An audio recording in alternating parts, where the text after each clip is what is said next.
এখন আমার হাতে রয়েছে আমার ছোট্ট একটা স্বপ্ন। তো হ্যালো এভরিওয়ান, কেমন আছো তোমরা সবাই? আশা করছি সবাই খুব ভালো আছো। আলহামদুলিল্লাহ আমি তো অনেক অনেক ভালো আছি। ভালো থাকবো নাই বা কেন বলো তো? এই যে হাতে এটা দেখতে পাচ্ছ, এটা যে আমার কত দিনের স্বপ্ন। মানে কি বলতো, স্বপ্ন বলবো ভুল হবে, বাট কি বলে বোঝাতে পারছি না, আমার যে এতটা আনন্দ হচ্ছে।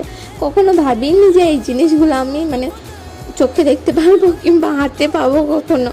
তো ফাইনালি ভিডিও যেখানে করছি, এই যে এটা হচ্ছে আমার প্রথম মানে ইউটিউবে ভিডিও করার ক্ষেত্রে প্রথম যদি কোনো মানে টাকা খরচ বলতে হয় তাহলে এটাই ছিল আমার প্রথম টাকা খরচ। এর আগে আমি কিছু কিনিনি, আমার কাছে না আছে ভিডিও করার স্ট্যান্ড, লাইট কিছুই নেই, জাস্ট আমি ফোনে ক্যামেরা ধরে ভিডিও বানাই। তো এটা আমার বড় আমাকে এনে দিয়েছে স্পিকার, মানে ভয়েস রেকর্ডিং করার জন্য। তো এবার থেকে আমি এতে থেকেই ভয়েস রেকর্ডিং করব। তো যাই হোক বন্ধুরা, ভিডিওটা তোমাদের সাথে একটু শেয়ার করলাম, ভালো লাগলে লাইক করতে ভুলো না। এখন আসছি, বাই।